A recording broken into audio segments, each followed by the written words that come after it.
महिला गोविंदा पथक फोडणार आहे. सर्वांनी टाळ्या वाजवून त्या गोविंदा पथकाला सहकार्य करायचे आहे.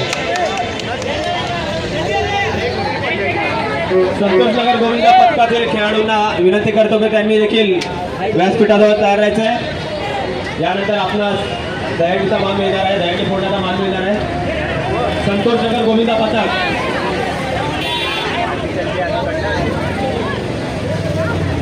राज दुसार, प्रशिक्षक राज दुसार यांच्या प्रशिक्षणाखाली संतोषनगर गोविंदा पथक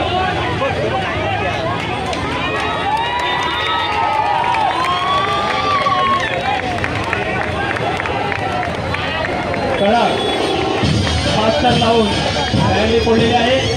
ओम अष्टविनायक गोविंदा पथकाचे हार्दिक हार्दिक अभिनंदन. ओम अष्टविनायक महिला गोविंदा पथकाचे या ठिकाणी ओम अष्टविनायक महिला गोविंदा पथकाने या मानाची हंडी फोडलेली आहे.